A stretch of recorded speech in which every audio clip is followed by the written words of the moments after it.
तो भाई पिछली वीडियोस में हमने देख लिया था कि बेस्ट फिट लाइन यानी वो लकीर जिसका नुक्तों से स्क्वायर्ड फासला यानी खलल कम से कम होता है, उसकी ढलान हम इस फॉर्मूले से मालूम कर सकते हैं और उसका वाई इंटरसेप्ट हम इस फॉर्मूले से मालूम कर सकते हैं, जिसमें मैंने एम की जगह ये पूरी चीज़ डाल दी थी। लेकिन अगर हमें एम की कदर मालूम हो जाती है तो हमें ये सब करने की ज़रूरत नहीं है। हम सीधे सीधे इस इक्वेशन में एम की कदर डाल सकते हैं। अब ये सारी बातें तो हमने पिछली वीडियो में की थी, लेकिन इस वीडियो में हम एक मखसूस मिसाल लेकर इन सारे फॉर्मूले को इस्तेमाल करके देखेंगे। तो मिसाल के तौर पर हमारे पास यहाँ पर कुछ 3 नुक्ते हैं, इनको मैं अलग अलग रंग से दिखा दूंगी और मैं कोशिश कर रही हूँ कि ये लीनियर ना हो, यानी एक लकीर में मौजूद ना हो। तो फ़र्ज़ कर लेते हैं कि इस नुक्ते पे x की कदर 1 के बराबर है और y की कदर 2 के बराबर है। अच्छा, इस नुक्ते को थोड़ा सा नीचे बना लेते हैं और यहाँ फ़र्ज़ कर लेते हैं कि x की कदर 2 के बराबर है और y की कदर 1 के बराबर है, और इस नुक्ते पे x की कदर 4 के बराबर है और y की कदर 3 के बराबर है। चलें, अब इस फॉर्मूले के जो जो अनासिर हैं उनको अलग अलग मालूम करने की कोशिश करते हैं। तो सबसे पहले हम x की औसत कदर मालूम कर लेंगे। x की औसत कदर बराबर होगी 1 जमा 2 जमा 4 बटा नुक्तों की कुल तादाद के। हमारे पास 3 नुक्ते हैं तो यहाँ पर 3 आ जाएगा। 4 जमा 2 बराबर होते हैं 6 के, 6 जमा 1 7 के बराबर होते हैं। तो भाई x की औसत कदर बराबर आ जाती है 7 बटा 3 के। चलें, अब y की औसत कदर मालूम करते हैं। तो भाई ये बराबर हो जाएगी 2 जमा 1 जमा 3 बटा 3 के। 3 जमा 1 4, 4 जमा 2 बराबर होते हैं 6 के। 6 बटा 3 बराबर हो जाता है 2 के।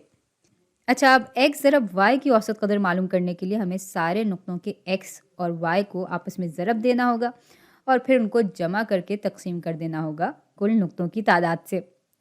तो पहले नुक्ते के x ज़रब y की कदर बराबर होगी 2 ज़रब 1 के,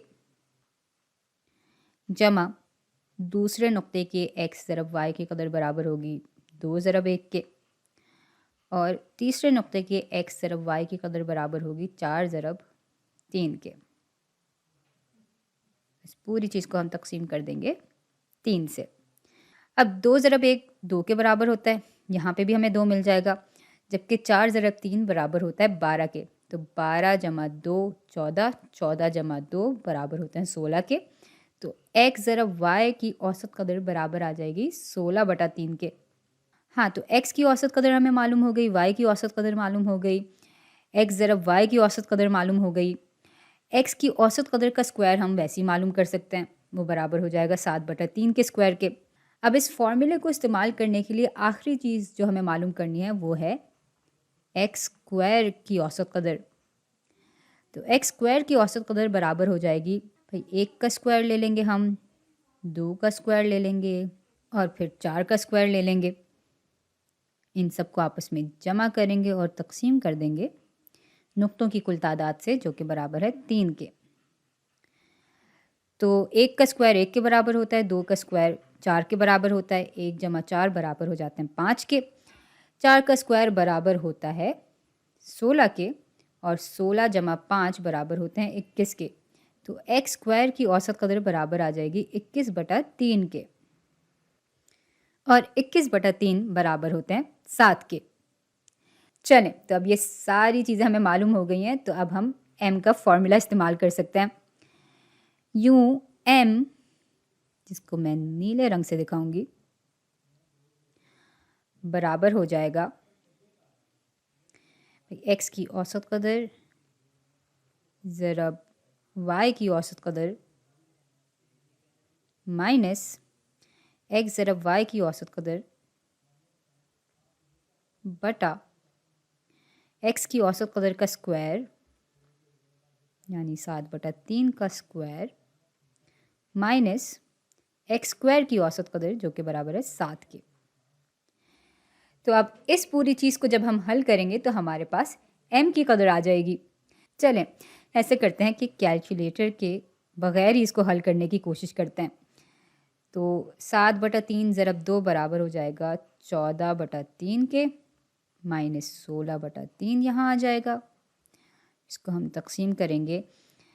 भाई 7/3 का अगर हम स्क्वायर लेते हैं तो 7 का स्क्वायर बराबर होता है 49 के, और 3 का स्क्वायर बराबर आ जाता है 9 के। तो 49/9 से हम माइनस कर रहे होंगे 7 को। अच्छा, इस 7 को हम 63/9 की सूरत में भी लिख सकते हैं। अगर हम यूँ लिख देंगे तो इसको माइनस करना 49/9 से वो आसान हो जाएगा हमारे लिए, और इसको अगर हम तकसीम करते हैं तो वापस हमारे पास 7 आ जाएगा। तो ये दोनों असल में एक ही चीज़ की निशानदेही कर रहे हैं। अच्छा, यूँ फिर m बराबर आ जाएगा भाई 14/3 से जब हम माइनस करेंगे 16/3 को तो हमारे पास -2/3 आ जाएगा। और इसको अगर हम हल करेंगे तो 49/9 से जब हम 63/9 को माइनस करते हैं तो हमारे पास -14/9 आ जाता है।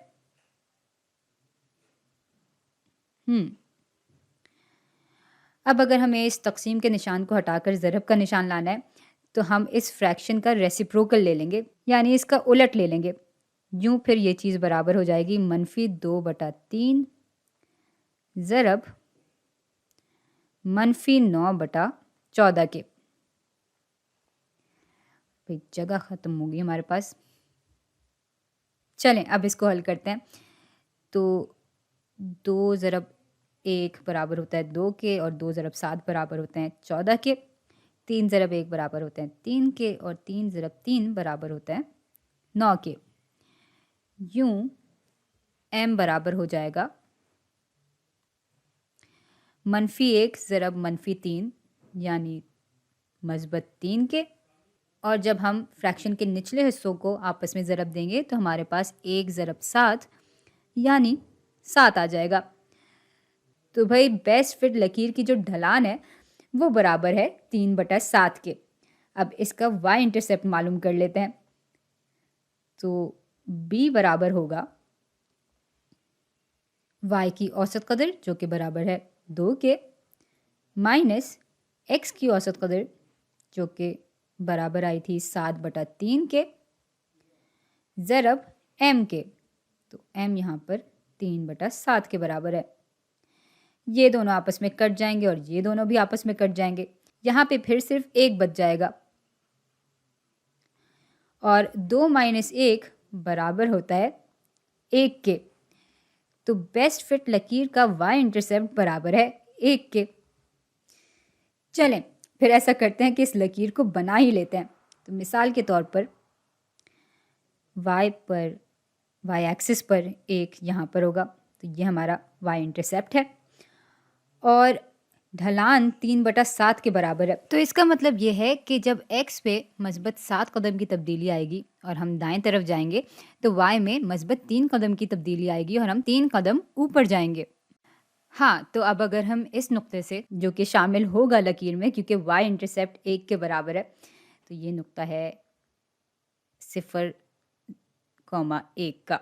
हाँ, तो इस नुक्ते से अगर हम y एक्सिस पे 3 कदम ऊपर जाएं तो हम फिर 4 पर आ जाएंगे, और इस नुक्ते से अगर हम x एक्सिस पे मस्बत 7 कदम आगे जाएं तो मिसाल के तौर पे 7 यहाँ पर होगा, और फिर हम कुछ यहाँ पहुँच जाएंगे। तो ये है हमारी बेस्ट फिट लकीर के 2 नुक्ते, जिसको अब हम जोड़कर एक लकीर बना ही लेंगे। ये आ गई हमारी बेस्ट फिट लकीर। अच्छा, अब ज़रा इस लकीर की इक्वेशन भी बना लेते हैं। इसमें y बराबर होगा m जो कि बराबर है 3/7 के ज़रब x जमा b यानी y इंटरसेप्ट यहाँ पर बराबर है 1 के। तो भाई हमारे बेस्ट फिट लकीर की इक्वेशन ये है। लकीर भी हमने ऐसी अंदाज़न बना ली है। तो भाई यहाँ पर आकर हमने जितनी बातें की हैं पिछली 3-4 वीडियोज़ में वो सब इस्तेमाल हो गई, और यूँ हमें ऐसी लकीर की इक्वेशन मिल जाती है जिसका स्क्वायर्ड फासला इन नुक्तों से कम है। यानी इस लकीर में कम से कम खलल होगा और ये बहुत अच्छी तरह से इन नुक्तों पर बैठ रही होगी।